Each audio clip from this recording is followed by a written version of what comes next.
Selamat datang di Beetle Channel, semoga kita bahagia. Jangan lupa subscribe, like, komen dan share agar channel ini semakin berkembang. Terima kasih. Istri berbakti. Bab 281. Cucu sangat bersemangat hingga dia tidak koheren, tapi dia tetap menolak. Bagi orang dewasa, majalah mungkin tidak mahal, tapi baginya, itu bukanlah jumlah yang kecil. Pinjamkan saja padaku. Saya pasti akan mengembalikannya kepada Anda dalam beberapa hari. Namun, keesokan harinya, sebelum cucu sempat pamer, dia menyadari sesuatu yang tidak bisa dia terima. Apa? Teman sekamarku bukan Chen En lagi. Sekarang mereka berada di tahun terakhir, banyak orang tua yang khawatir. Semester ini adalah kelas 5 mereka, dan segera kelas 6. Meskipun jurusan dasar dan menengah di sekolah dasar swasta saling terhubung, dan tidak ada yang namanya divisi ujian, semua orang masih merasa gugup ketika memikirkan kelulusan sekolah dasar yang akan datang. Setelah lulus, mereka akan menyambut ujian sekolah menengah, juga di Remselme inat beberapa celaren saya senul degan untuk merasakan perasaan romantis. Di satu sisi, ini memang awal masa pubertas. Di sisi lain, kadar hormon anak pun berubah. Mereka mulai melepaskan sifat kekanak-kanakan mereka dan tumbuh menjadi dewasa. Beberapa hari yang lalu, cucu masih memberitahu ibunya bahwa 2 atau 3 siswa dari kelas sebelah telah jatuh cinta dan ditangkap oleh pimpinan sekolah. Semua kursi diubah hari ini. Dia dan teman baiknya, Chen En, juga berpisah. Cucu mulai menyesalinya. Jika dia tahu bahwa Chen En tidak mau duduk bersamanya, dia tidak akan pergi bermain dengan Xiao Hu setiap hari hanya untuk majalah tipis. Dia akan menghargai hari-hari ketika dia dan Chen En menjadi teman satu meja. Cucu saat ini sedang duduk di tengah kelas, sementara Chen En sedang duduk di dekat jendela di selatan. Keduanya hanya bisa bertukar pandang dari jauh, dan cucu merasakan perasaan yang tak terlukiskan di hatinya. Ada juga gadis kecil yang menangis di sampingnya. Mereka sudah lama menjadi teman satu meja, tapi mereka berpindah tempat duduk begitu saja. Tidak ada yang bisa menanggungnya. Namun, sang guru mengatakan bahwa pergantian tempat duduk tidak ada hubungannya dengan masalah menangkap cinta anak anjing. Itu murni agar setiap orang dapat duduk di kursi yang berbeda dengan adil. Lagi pula, kemungkinan terjadinya cinta monyet itu rendah, tapi orang tua yang meminta anaknya duduk di tengah, tempat duduk yang paling dekat dengan papan tulis, kemungkinannya tinggi. Setelah memasuki kelas 5, banyak kelas yang menerapkan praktik rotasi kursi ini. Setiap orang bisa duduk di posisi terbaik atau posisi terburuk. Meski hal ini sedikit merepotkan wali kelas, namun hal ini sudah merupakan hasil terbaik bagi orang tua. Orang yang duduk di sebelah cucu adalah Luyang, perwakilan kelas bahasa Mandarin. Luyang adalah gadis yang sangat luar biasa.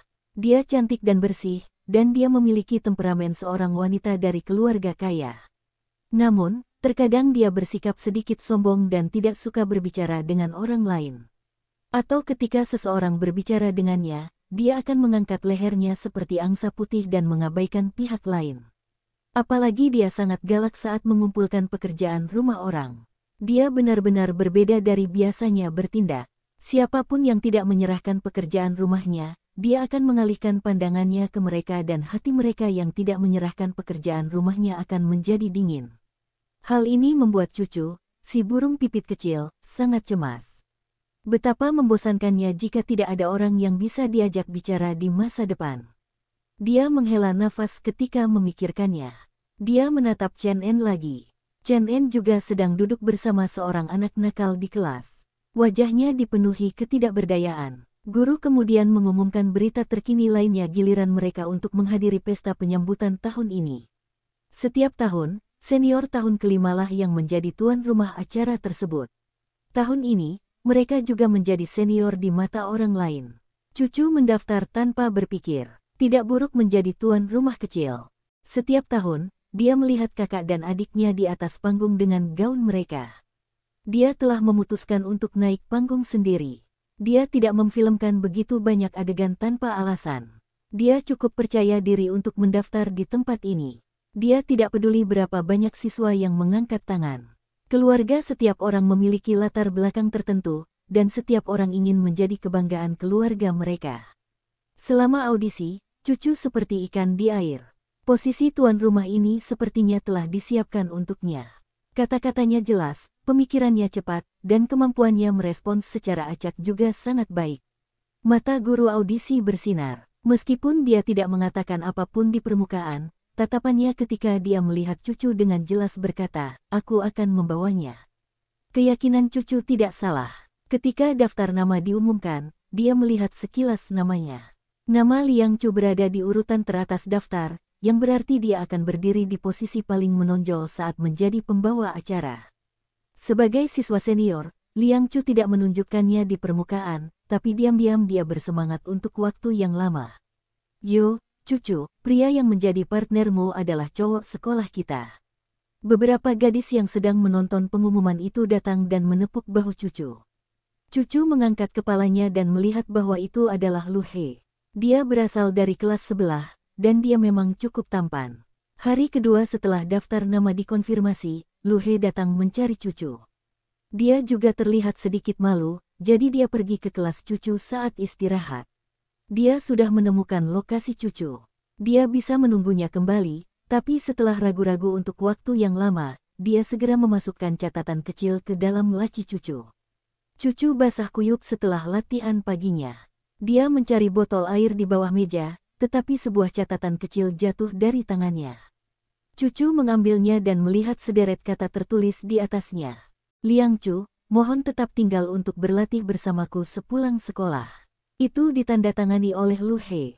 Ia bahkan secara khusus membuat tanda tangan artistik yang terlihat sangat keren. Cucu berpikir sejenak, jika dia pulang larut malam, nenek akan khawatir. Lebih baik dia tidak tetap bersekolah, bukan? Haruskah dia mengirim pesan kembali sekarang? Kini setelah semua orang kembali dari berolahraga secara terbuka, bagaimana jika mereka dikritik dan dididik sebagai cinta monyet? Dia dan Lu He tidak memiliki ponsel, jadi dia hanya bisa menunggu sampai sekolah selesai untuk menjelaskan semuanya kepada Lu He secara pribadi. Akhirnya tibalah waktunya sekolah berakhir pada sore hari. Lu He sudah menunggunya di luar pintu. Dia terlihat acuh tak acuh, tapi nyatanya, cucu melihatnya meliriknya beberapa kali. Keduanya sepertinya sedang melakukan operasi rahasia. Cucu memberi isyarat pada Lu He untuk berjalan ke samping dan tidak membiarkan orang lain melihatnya menunggunya. Lu He berkedip dan menghilang keluar jendela. Sepulang sekolah, cucu bergegas keluar. Di masa lalu, dia tidak pernah menjadi orang pertama yang meninggalkan kelas. Hari ini, dia sebenarnya orang pertama yang bergegas keluar. Chen En merasa sedikit aneh. Setelah menemukan Lu He, cucu mengatakan semua yang ingin dia katakan dalam satu tarikan napas. Dia tidak ingin membuang waktu terlalu banyak. Toh neneknya masih menunggu di luar sekolah. Pihak lain tidak sedang terburu-buru. Dia dengan sabar mendengarkan dia selesai dan kemudian berkata dengan ringan, "Saya pikir kita bisa menjadi teman baik." Cucu tidak memikirkan hal ini sama sekali. Ia hanya merasa sebagai partner karakter utama, komunikasi harus bersifat bisnis. Dia bahkan tidak berpikir untuk mencari teman baru. Namun, waktu adalah hal yang paling penting. Dia menatap mata Lu He dan mengangguk penuh semangat. Mungkinkah dia sama pemalunya dengan Chen En dan tidak berani mengatakannya secara terbuka? Menghadapi cara komunikasi pihak lain yang agak tertutup, dia tidak terlalu memikirkannya dan menerima teman baru ini dengan murah hati. Tak butuh waktu lama hingga nama Lu He muncul di meja makan rumah cucu. Kuzi pada awalnya tidak terlalu memperhatikannya. Cucu baru berusia 12 tahun, dan dia sangat ramah. Teman lawan jenis paling banyak adalah teman biasa, dan dia tidak akan punya pikiran lain. Dia juga percaya pada cucu. Persahabatan yang bisa diungkapkan secara terbuka jelas bukan hubungan rahasia. Liang Wen, sebaliknya, tidak dapat menahannya lagi. Setiap kali cucu menyebut anak laki-laki ini, wajahnya memasang wajah muram. Anak laki-laki apa? Bagaimana dia bisa bermain dengan seorang gadis? Cucu tidak terlalu memikirkannya. Bukankah Chen En juga laki-laki? Mereka masih berteman baik. Kuzi juga menendang Liang Wen ke bawah meja, menyuruhnya berhenti bicara. Awalnya bukan apa-apa. Itu adalah persahabatan yang baik. Jika dia curiga, anak itu akan terluka. Namun, suatu hari, setelah cucu menjawab panggilan telepon, dia melewatkannya dan menanyakan instruksi kepada ibunya. "Bu, Lu He ingin keluar dan menonton film bersamaku. Cucu masih menatap ibunya seperti saat dia masih kecil.